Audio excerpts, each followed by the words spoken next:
नमस्कार। देखिए, Indian polity का जो कोर्स चल रहा है, भारतीय संविधान का कोर्स चल रहा है। सही से बैठो ना। ठीक से है का क्लास है नहीं? ठीक। क्लास है ये। ठीक सर। समझे? हम्म। क्लास में जैसे सभ्यता से बैठते वैसे बैठो। जी सर। ठीक। हम्म। समझे? 11वां लेक्चर कंप्लीट हो गया। ये कौन सा लेक्चर है? 12वां। हाँ। 12वां लेक्चर, ठीक है। ठीक सर। और इस लेक्चर में आप 1935 का भारत सरकार अधिनियम पढ़ेंगे। जी सर। क्या पढ़ेंगे? भारत भारत सरकार सरकार अधिनियम। अधिनियम।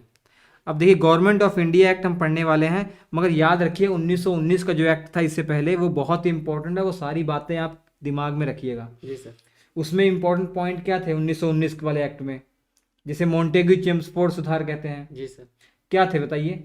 केंद्र के अंदर जो विधायिका थी उसके दो सदन कर दिए गए थे। दो। दो सदन कर दिए गए थे, जी lower sir. House, upper house.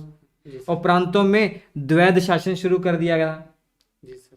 जो प्रांत था, प्रांत क्या था? जो राज्य विषय पर, दो शासन में। हाँ, राज्य विषय पर जो कानून बनाने वाला सिस्टम था, जी वहां सर। पर डुअल गवर्नमेंट सिस्टम कर दिया गया था। मतलब जो गवर्नर था, राज्य का गवर्नर, वो अपनी कार्यकारी परिषद के साथ जो रिजर्व विषय हैं, जी सर। जो आरक्षित विषय हैं, उन पर कानून बना रहा था।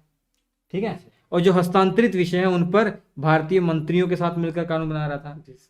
ये सब शुरू किया गया था। जी केंद्र में और राज्य में लोक सेवा आयोग गठित करने का प्रावधान किया गया था, हालांकि 1926 में गठित किया गया बाद में। अब यहाँ पर देखिए क्या इंपॉर्टेंट चीजें हैं। सर। सबसे पहले देखिए, यहाँ 1935 वाले एक्ट में एक लक्ष्य रखा गया कि भैया अखिल भारतीय संघ की स्थापना की जाएगी। जी सर। अखिल भारतीय संघ, संघ क्या है? संघ कुछ नहीं है। संघ मतलब राज्यों का एक ऐसा समूह बन जाए जिसमें राज्य अगर चाहे अलग होना तब भी ना हो पाए। जैसे हमारा जो राज्य और केंद्र शासित प्रदेशों का एक ऐसा समूह है जिसमें कोई भी राज्य, कोई भी केंद्र शासित प्रदेश अलग नहीं हो सकता अपनी मर्जी से। तो हमारा ये देश क्या, एक संघ है। संघ। क्या उत्तर प्रदेश अगर कल को चाहे अलग होना, हो पाएगा? नहीं हो पाएगा। वैसे ही यहाँ पर लक्ष्य रखा गया कि ब्रिटिश भारतीय प्रांत, 11 प्रांत जो उस समय है, जी सर। 11 प्रांत हो गए हैं, क्योंकि 1935 में दो और राज्य का गठन किया जाएगा। अभी मैं बताऊंगा जी सर। कौन कौन से हैं। जी सर। बिहार उड़ीसा से उड़ीसा अलग किया जाएगा, बम्बई प्रेसिडेंसी से आपका सिंध अलग किया जाएगा। जी सर। 11 प्रांत, 4 चीफ कमिश्नरी क्षेत्र जी जैसे आज केंद्र शासित प्रदेश हैं, और देसी रियासतें जो राजा रजवाड़ों का जो क्षेत्र था, इन सबको मिलाकर एक संघ बनाया जाएगा।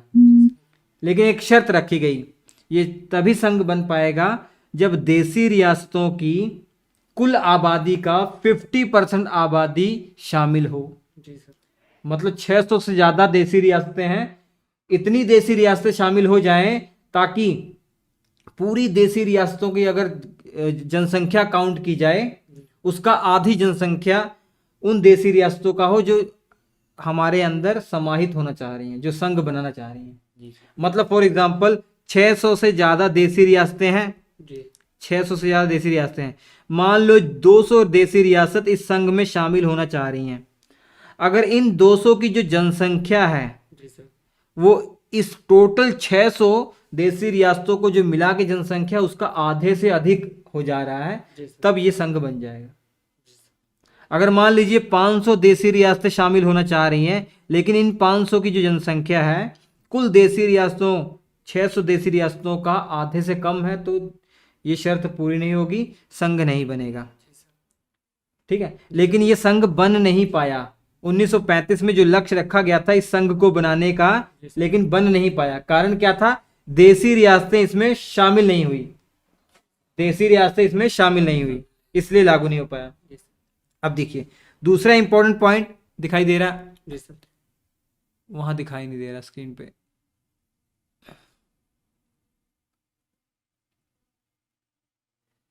थोड़ा सा मैं इसको सही करता हूं। अब देखिए सही है, अब आ रहा है। जो विषय थे, जी सर। जो विषय थे इनको 3 भागों में बांटा गया, संघ सूची, प्रांत सूची, समवर्ती सूची। जी सर। हालांकि 1919 में ही ये संघ सूची और प्रांत सूची में कौन कौन से विषय होंगे ये निर्धारित कर दिया गया था, जी लेकिन यहाँ पर एक नई सूची, समवर्ती सूची बनाई गई। जी सर। मतलब शक्तियों का बंटवारा राज्य केंद्र जी। में ऐसे किया गया कि संघ सूची में जितने विषय होंगे इस पर कानून कौन बनाएगा? केंद्र केंद्र सरकार। सरकार। और राज्य सूची में या प्रांत सूची में जो विषय होंगे उस पर कानून कौन बनाएगा? केंद्र। राज्य सरकार। राज्य सरकार। और समवर्ती सूची के अंदर जो विषय होंगे उन पर दोनों को अधिकार मिल गया कानून बनाने का। राज्य भी बना सकता है और प्रांत भी बना सकता है। संघ सूची में 59 विषय थे, प्रांत विषय में 54 विषय, समवर्ती सूची में 36 विषय। ऐसा कोई विषय आ जाए जिस जो ना संघ सूची में, ना प्रांत सूची में, ना समवर्ती सूची में है, ऐसी विषय को क्या बोला जाता है? रेजिडुअल पावर, अवशिष्ट शक्तियां। ये किसके पास होंगी? ये गवर्नर जनरल के पास होंगी।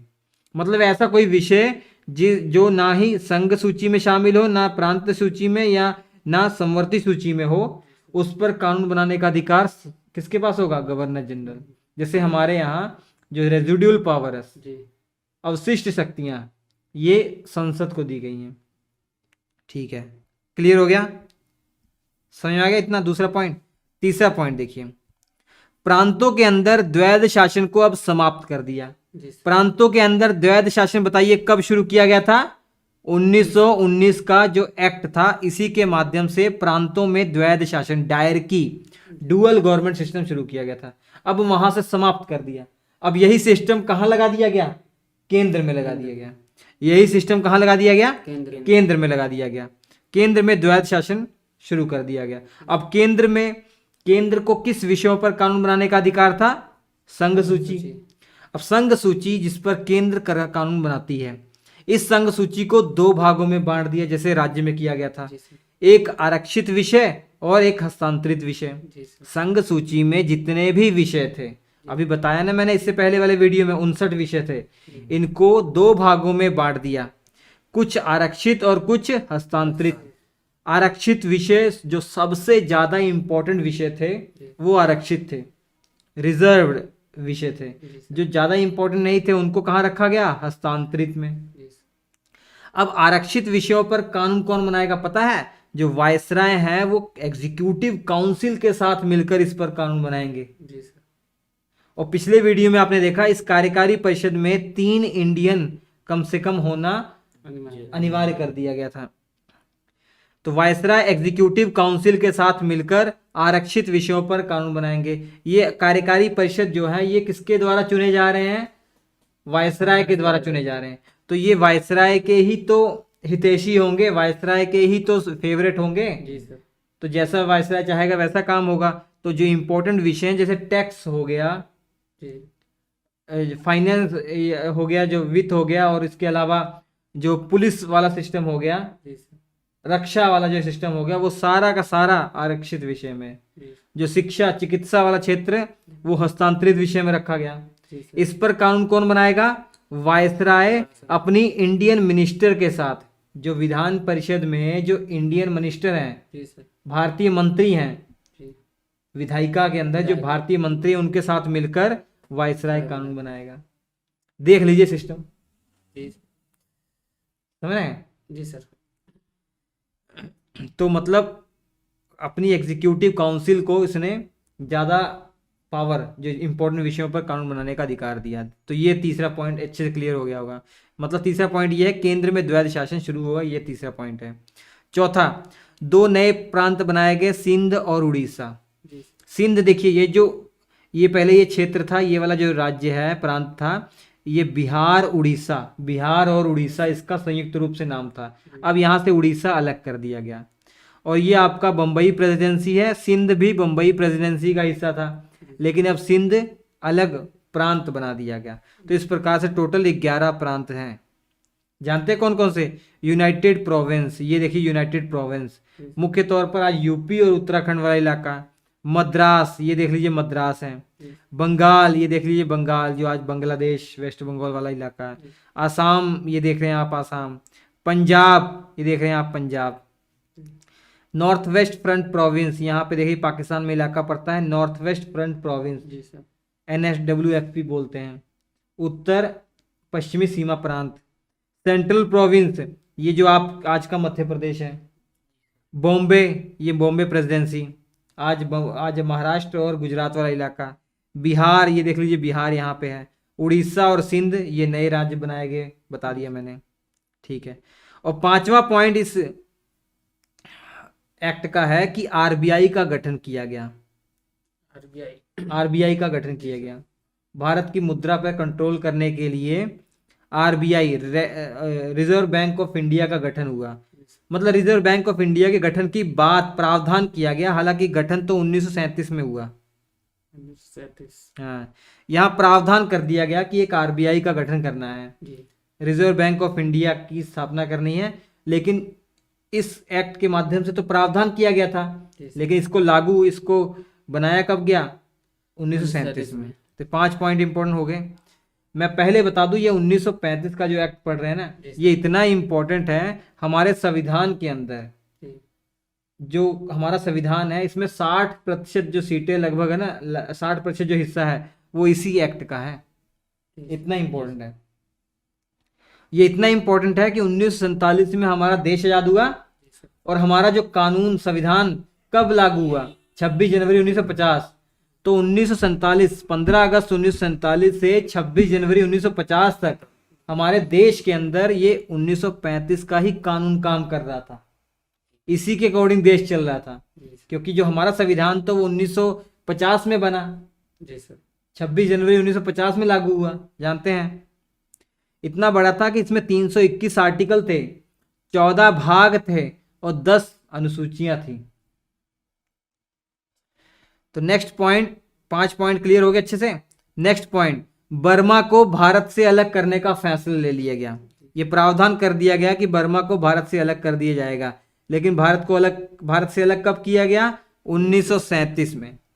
जैसे आरबीआई को स्थापित करने का प्रावधान किया गया था, अब इस प्रावधान पर काम करना था, 1937 में हुआ। ऐसे ही बर्मा को भारत से 1937 में अलग किया गया, लेकिन प्रावधान 1935 में ही किया गया था। जी सर।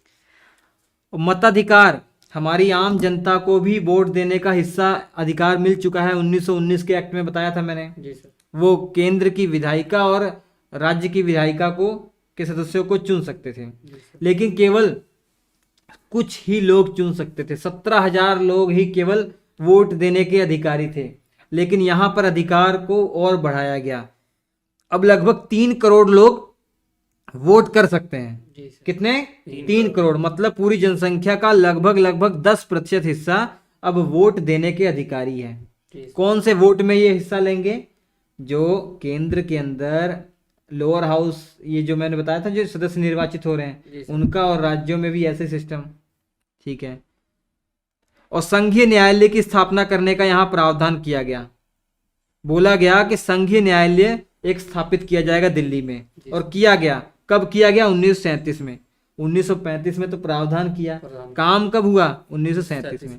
और यही संघीय न्यायालय हमारा आज का सुप्रीम कोर्ट है। जी सर। जी सर। हाँ।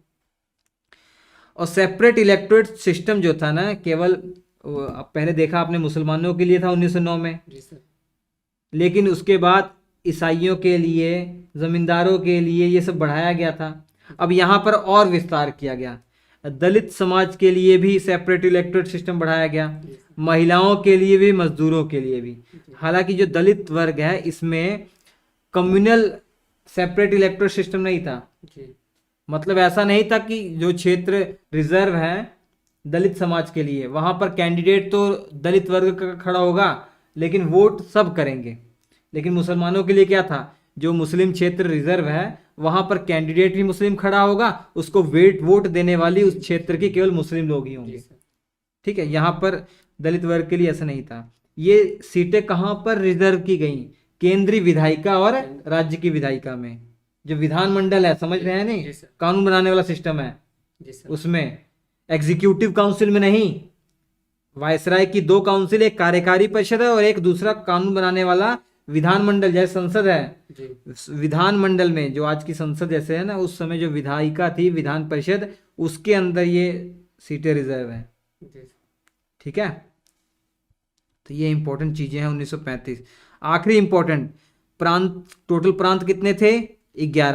11 प्रांतों में से 6 प्रांत ऐसे बना दिए गए जहां पर जो विधायिका थी उसको 2 सदन कर दिए गए। जैसे हमारी आज विधानसभा, विधान परिषद है कई राज्यों में, वैसे ही 11 में से 6 राज्य में क्या कर दिया गया? विधान, जो अब विधायिका थी इसको 2 सदन कर दिए गए। जी सर। विधानसभा, विधान परिषद। कौन कौन सी? 3 तो आपको ऐसे ही याद हो जाएंगी जो सबसे इंपॉर्टेंट थी। बंगाल, बम्बई, मद्रास प्रेसिडेंसी जो सबसे पुरानी थी। जी सर। और संयुक्त प्रांत जो हमारा उत्तर प्रदेश और उत्तराखंड वाला इलाका है, ये बहुत बड़ा है। ये असम और बिहार, ये तीनों भी आपको याद हो जाएंगे। तो ये 6 प्रांत ऐसे थे जहां पर जो सदन था, विधायिका जो थी, उसको 2 सदन कर दिया गया। जी सर। तो ये 1935 का एक्ट था। बहुत आसान, बहुत सिंपल तरीके से पोस्टमार्टम करके मैंने इसको बता दिया।